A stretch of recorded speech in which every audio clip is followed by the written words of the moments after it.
Hello friends, welcome back to our channel all-in-one #subscribe to learn. I hope that you all are fine at your home, and it's my humble request to follow the COVID guidelines so that you can prevent yourself as well as your family from the COVID infection. So now let's move to our topic. As you know that today we are going to start the science of class 10th. So today we will deal with the chemistry part. So first chapter of chemistry, that is chemical reaction and equation. So let us start. First of all, we will read here that chemical reaction. What is chemical reaction? So I will read the definition for you. The processes in which new substance with new properties are formed is called chemical reaction. मतलब chemical reaction किसको कहते हैं? तो उस process जिस process में नया substance और नए प्रॉपर्टीज़ के साथ फॉर्म्ड हो, नए प्रॉपर्टीज़ के साथ बने, तो उसको हम लोग केमिकल रिएक्शन कहते हैं। केमिकल रिएक्शन के दो पार्ट होते हैं, एक होते हैं रिएक्टेंट्स और दूसरे होते हैं प्रोडक्ट्स। तो आप पहले समझना है कि रिएक्टेंट्स किसको कहते हैं, फिर समझेंगे प्रोडक्ट किसको कहते हैं। तो रिएक्टेंट्स मतलब the substance which take part in chemical reaction are called reactants, यानी वो सब्सटेंस जो केमिकल रिएक्शन में टेक पार्ट करते हैं, यानी केमिकल रिएक्शन में भाग लेते हैं, उसको हम लोग क्या कहते हैं, रिएक्टेंट्स। और प्रोडक्ट मतलब the new substance produced as a result of chemical reaction are called products.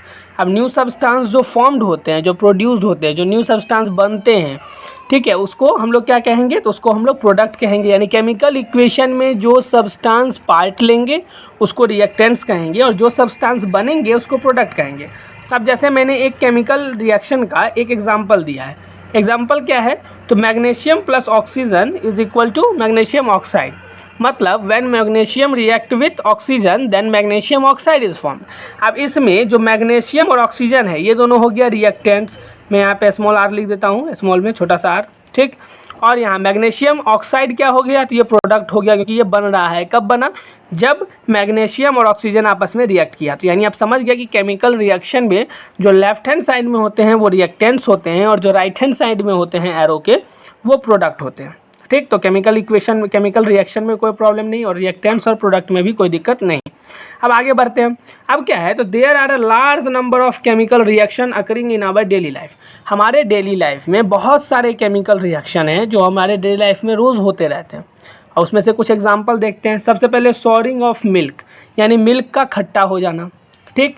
Next formation of curd from milk, यानी कर्ड का बनना, कर्ड मतलब दही, दही का बनना किससे, मिल्क से, यानी दूध से।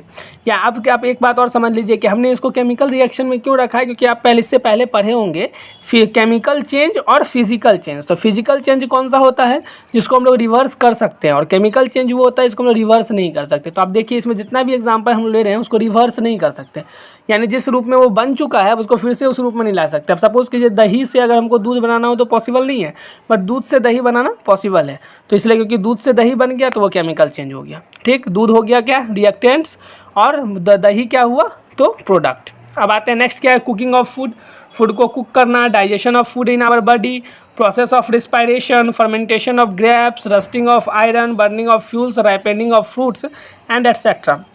ये सारे क्या हैं, वैसे एग्जाम्पल्स हैं जो केमिकल रिएक्शंस हैं और हमारे आसपास होते रहते हैं हमारे डेली लाइफ में। अब क्या है, तो characteristics of chemical reaction, chemical reaction का कैरेक्टरिस्टिक्स क्या होता है। तो सबसे पहले ये समझना, ये कहते किसको हैं, तो the conversion of reactants into products in a chemical reaction is often accompanied by some features which can be observed easily. यानी क्या, तो जब रिएक्टेंट्स प्रोडक्ट में चेंज होते हैं, किस में, तो एक केमिकल रिएक्शन के दौरान, तब क्या होता है, तो कुछ फीचर्स जो हैं वो आसानी से हम लोग ऑब्जर्व कर सकते हैं, यानी हम लोग आसानी से देख सकते हैं कुछ features. The easily observable features or changes which can take place as a result of chemical reaction are known as characteristics of chemical reaction। यानी वैसे फीचर्स जिसको हम लोग आसानी से देख सकते हैं, या वैसे चेंजेस जिसको हम आसानी से देख सकते हैं, जो कि as a result of chemical reaction निकलते हैं, यानी केमिकल रिएक्शन के रिजल्ट के तौर पे निकलते हैं, उसको हम लोग कैरेक्टरिस्टिक्स ऑफ केमिकल रिएक्शन कहते हैं। अब केमिकल रिएक्शन के कैरेक्टरिस्टिक्स होते कौन कौन से हैं, तो the important characteristics of chemical reaction are, पहला क्या हो गया, पहला हो गया इवैल्यूएशन ऑफ गैसेस, गैसेस का इवॉल्व होना। यानी क्या, गैसेस का इवॉल्व, यहाँ पे बहुत सारा हम लोग कभी कभी जो है वो बात नहीं समझ पाते। इवॉल्व और इन्वॉल्व दोनों में अंतर है। इन्वॉल्व मतलब उसमें आना और इवॉल्व मतलब उसमें से बाहर निकलना। तो अभी हम इवॉल्व कह रहे हैं यानी गैस का बाहर निकलना। जब कोई दो सब्सटेंस आपस में रिएक्ट कर रहा है तो उसमें से किसी गैस का इवॉल्व होना, सपोज करिए वो हाइड्रोजन का भी हो सकता है, ऑक्सीजन का भी हो सकता है, किसी भी गैस का। नेक्स्ट है क्या, फॉर्मेशन ऑफ प्रेसिपिटेट। अब प्रेसिपिटेट का फॉर्मेशन होना। प्रेसिपिटेट मतलब क्या हुआ, जब कोई रिएक्शन होता है और रिएक्शन में जब प्रोडक्ट यानी जो भी न्यू सब्सटेंस बन रहा है उसके साथ अगर उस सॉल्यूशन है या फिर किसी और चीज़ में जो कुछ सब्सटेंस रेसिड्यू के तरह रह जाते हैं, कुछ सब्सटेंस जो रिएक्ट करते हैं बट उसके बाद वो बच जाते हैं उसमें, वो वाइट कलर के हो सकते हैं, ग्रीन कलर के हो सकते हैं, येलो कलर के हो सकते हैं, तो उसको हम लोग प्रेसिपिटेट कहते हैं।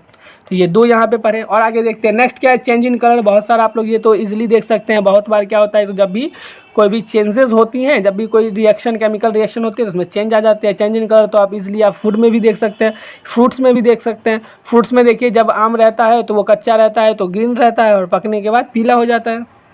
तो change in colour. Next change in temperature and last one is change in state. Change in state का भी बहुत सारा एग्जांपल है। आप बर्निंग ऑफ पेपर भी देख सकते हैं, बहुत सारे एग्जांपल्स हैं आप अपने मन से। तो ये 5 जो है वो मेन क्या है, कैरेक्टरिस्टिक्स हैं किसके, तो केमिकल रिएक्शन के। ठीक है, अब आगे बढ़ते हैं। अब क्या है जो हमारा दूसरा टॉपिक है, यानी पहला टॉपिक क्या था, केमिकल रिएक्शन, और दूसरा टॉपिक था केमिकल इक्वेशन। तो अब जानना है केमिकल इक्वेशन क्या होता है। तो the method of representing a chemical reaction with the help of symbols and formula of the substance involved in it is known as its chemical equation। यानी केमिकल इक्वेशन क्या है, एक मेथड है जिसके द्वारा हम लोग केमिकल रिएक्शन को रिप्रेजेंट कहते हैं। किसके हेल्प से, सिम्बॉल्स के हेल्प से और फार्मूला के हेल्प से। किसका फार्मूला, तो उस सब्सटेंस का जो उसमें इन्वॉल्व हो रहा है। तो इसी को यहाँ देखिए, यहाँ इन्वॉल्व है यानी इसमें यहाँ क्या हो रहा है, तो आना, तो उसी चीज़ को, तो उसको हम लोग क्या कहते हैं, केमिकल इक्वेशन। एग्जाम्पल देख लीजिए, यहाँ पे क्या है, Zn + H2SO4 gives ZnSO4 + H2। अब इसमें आप ध्यान से देखिए, तो Zn किसके लिए लाए हैं, जिंक के लिए। तो देखिए उसको रिप्रेजेंटिंग के लिए एक सिंबल लिए। फार्मूला किसका लिखे, तो सल्फ्यूरिक एसिड का, H2SO4 का। और जब जिंक सल्फ्यूरिक एसिड से रिएक्ट किया तो उसने क्या बनाया, जिंक सल्फेट। तो उसका हमने फिर फार्मूला लिखा ZnSO4 और फिर हमने हाइड्रोजन का सिंबल लिखा H2। तो इस तरीके से हमने क्या लिखा, तो एक केमिकल इक्वेशंस लिखा। अब इसमें क्या है, अब नेक्स्ट हम लोग पढ़ते हैं केमिकल इक्वेशन भी दो तरीके के होते हैं। एक होते हैं बैलेंस्ड केमिकल इक्वेशन और दूसरा होता है अनबैलेंस्ड केमिकल इक्वेशन।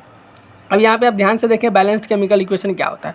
तो balanced chemical equation has N equal number of atoms of different elements in the reactants and product. Reactants और प्रोडक्ट दोनों में अगर इक्वल नंबर ऑफ एटम्स हो डिफरेंट एलिमेंट्स के या डिफरेंट जो भी कंपाउंड है उसके, तो उसको हम लोग क्या कहेंगे, बैलेंस्ड केमिकल इक्वेशन। और जिसमें ऐसा नहीं होगा वो अनबैलेंस्ड। उसको भी देख लेते हैं साथ में, फिर एग्जांपल को समझेंगे। अनबैलेंस्ड केमिकल इक्वेशंस क्या होता है, तो an unbalanced chemical equation has an unequal number of atoms of one or more elements in the reactants and products. क्योंकि वो एक भी ऐसा आइटम्स हो सकता है जिसका सेम नंबर ना हो और दो भी हो सकते हैं। ठीक है, तो यानी जब इक्वल नंबर ऑफ एटम्स रहेंगे किसी भी एलिमेंट्स के लेफ्ट साइड भी और राइट साइड भी, या फिर आप कह सकते हैं रिएक्टेंट्स में भी प्रोडक्ट में भी, तो वो बैलेंस्ड केमिकल इक्वेशन होगा। अगर नहीं होगा तो इनबैलेंस्ड केमिकल इक्वेशन। अब इसमें काउंट करते हैं, देखिए Zn यहाँ पे जो एलिमेंट है Zn वो 1 है। तो आप देखिए इसमें भी Zn जो है वो 1 है। ठीक, उसके बाद देखिए यहाँ SO4, तो यहाँ भी SO4। ये भी कंपाउंड के हिसाब से देखिए। अगर आप अलग तरीके से देखना चाहते हैं, देखिए S यानी सल्फर, सल्फर भी यहाँ 1 और उसके साथ ऑक्सीजन यहाँ 4, तो यहाँ भी ऑक्सीजन 4। और यहाँ जो हाइड्रोजन 2 है वो 2 हाइड्रोजन यहाँ भी है। यानी जितने हाइड्रोजन के एटम्स इधर है उतने ही हाइड्रोजन के एटम्स प्रोडक्ट साइड में हैं। जितने रिएक्टेंट साइड में जिंक के हैं उतने ही जिंक के प्रोडक्ट साइड में भी हैं। जितने सल्फर के हैं रिएक्टेंट्स में उतने ही प्रोडक्ट साइड में भी हैं। और जितने ऑक्सीजन के एटम्स हैं उतने ही प्रोडक्ट साइड में भी हैं और रिएक्टेंट साइड में भी हैं। अब जब आप दूसरा एग्जांपल देखिए तो इसमें देखिए H2 + O2 और क्या गिव कर रहा है, तो H2O। अब इसमें देखिए जब हाइड्रोजन का हम लोग देखते हैं तो यहाँ 2 एटम मौजूद है, यहाँ भी हाइड्रोजन का 2 एटम मौजूद है। बट जब हम लोग उसके आगे देखना शुरू करें तो यहाँ पे देखिए यहाँ ऑक्सीजन का 2 एटम मौजूद है, बट यहाँ पे ऑक्सीजन का 2 एटम नहीं है, यहाँ पे ऑक्सीजन का 1 ही एटम है। इसका मतलब यहाँ जितना रिएक्टेंट साइड में है उतना प्रोडक्ट साइड में नहीं है। तो इसके हेल्प से हमें ये पता चलता है कि ये जो है वो अनबैलेंस्ड केमिकल इक्वेशन है, और जबकि ऊपर वाला जो इक्वेशन था वो बैलेंस्ड केमिकल इक्वेशन था। तो इस तरीके से हमने ये समझ लिया कि अनबैलेंस्ड और बैलेंस्ड केमिकल इक्वेशन कैसे समझेंगे, कौन सा अनबैलेंस्ड है और कौन सा बैलेंस्ड है। नेक्स्ट टाइम जब हम लोग मिलेंगे यानी नेक्स्ट वीडियो में, तो हम लोग बैलेंसिंग सीखेंगे केमिकल इक्वेशन का। इसीलिए आपने ये सीट जो है वो एकदम सादा देख रहे हैं कि ये सीट अभी खाली है, ब्लैंक है। इस सीट पे हम लोग नेक्स्ट वीक में इसलिए कह रहा हूँ क्योंकि जो अब नेक्स्ट क्लास जिस दिन होने वाला था 15 अगस्त को, क्योंकि वो नेशनल फेस्टिवल है, तो उस दिन आप लोगों का वीडियो अपलोड नहीं होगा क्योंकि नेशनल फेस्टिवल के दिन हॉलीडे रहेगा, ठीक है। तो उसके नेक्स्ट डे यानी कि 16 को ये वीडियो आएगा, जिस वीडियो में आप लोग सीखेंगे कि हम लोग अनबैलेंस्ड इक्वेशन को बैलेंस्ड कैसे कर सकते हैं, ठीक है फ्रेंड। आई होप कि आज आप लोगों ने जितना चीज़ पढ़ा वो आपको समझ में आया हो। आपने सबसे पहले केमिकल रिएक्शंस क्या होते हैं वो पढ़े, रिएक्टेंट्स पढ़ा, प्रोडक्ट्स पढ़े, उसके बाद फिर क्या क्या एग्जांपल्स हैं जो कि केमिकल रिएक्शन हमारे एवरीडे लाइफ में हम लोग देख सकते हैं, फिर कैरेक्टरिस्टिक्स क्या हैं केमिकल इक्वेशन के, फिर केमिकल रिएक्शंस के कैरेक्टरिस्टिक्स क्या हैं, वो कहते किसको हैं और वो क्या क्या होते हैं, और लास्टली हम लोगों ने केमिकल इक्वेशंस के बारे में पढ़ा, केमिकल इक्वेशंस कितने तरीके से होते हैं, तो बैलेंस्ड और अनबैलेंस्ड के बारे में पढ़ा, और नेक्स्ट डे हम लोग क्या पढ़ेंगे, बैलेंसिंग केमिकल इक्वेशन। तो आई होप कि आपको समझ में आया हो। नेक्स्ट डे हम लोग कब मिलेंगे, तो 16 अगस्त को, ठीक है फ्रेंड्स। तो आज से हमने साइंस का स्टार्ट किया है, क्लास 10th का साइंस का वीडियो। तो आई होप कि आप लोगों को पसंद आए और आप लोग अपने फ्रेंड्स के पास भी इसको शेयर कीजिएगा, और जल्दी हम लोग मिलेंगे और भी नए चीज़ को डिस्कस करेंगे, ठीक है फ्रेंड्स। तो thank you so much. Now we will meet in the next video and then we will deal with the balancing of unbalanced chemical equation. Okay, so thank you so much.